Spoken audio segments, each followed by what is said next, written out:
So I want to talk to you just a little bit about scissor care. There's not a lot to tell because there's not a lot to do with scissors. Don't drop them. Because if you ever do, it offsets them completely. Okay, so you could chip it, any kind of number of things. And they never work again properly the minute you drop them. So try not to ever do that. The other one thing I want to show you is at the end, just at the end of the day, is, you know, we're in between dogs. You might want to clean them up a little bit. You can do it two ways. You can use an antiseptic wipe, bacterial wipe. You can do it that way. I like to because it's easy. Just separate your scissors, open them up. I mean, clean your blades off nice. Both sides, the teeth, the blade itself. Clean it all off. Take your napkin, dry it. Same thing with these. So I got some straight scissors. I got some thinning shears. I'm going to get all of it, including really the handle too, because you've been touching those dogs all day. And these are just some cheapies, blunt tips. I'm not thrilled with them, but they work for now. Clean those up too. I'm going to dry them. The next thing you want to do is put just a little bit of oil. Let me grab some of this Clipper oil, Luke. The same thing as same thing you used on your blades. Just use a little bit of Clipper oil. This is real simple. You don't have to go buying all that extra different stuff. And open it up, and of course just put a little bit of Clipper oil right down in it, right down there where the screw is. And you don't need much. Just like that. I'm going to do that with these also.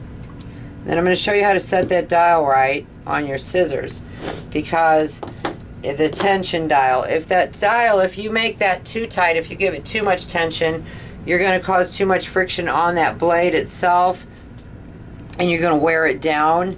And if it's too loose, of course they're going to clack, and then you're going to chip your blade there. So you don't want that to happen either. So let me get a little bit of oil on this one. I don't remember if I did that or not. I did. Okay, so the next thing I'm going to do is set my tension.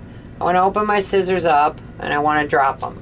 They should really drop easier than that. Okay, so I'm going to loosen the tension a little, just one notch at a time, because there we go, perfect. Because if I loosen them up anymore, I'm not going to get a clean cut, and I'm going to drag that fur. I'm going to do the same thing on this. Hang on, I already did that, sorry. Hang on. So I'm going to drop them again. They're not doing much. But sometimes, even though you've loosened it to what should be perfect, they still won't want to cut for you proper, so you might have to tighten it up a little bit more. But that is where the tension should be. These, of course, don't have a dial, so I can't do anything with those. Clearly, you want to sharpen your scissors when they start pulling at fur, or the tips won't cut anymore. It helps to sharpen them.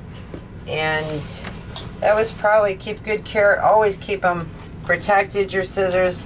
I don't ever recommend leaving them on your grooming station, because a dog can kick them off too easily. Keep them in somehow protected all the time, and I think that would really do it on scissor care, so we'll talk out later.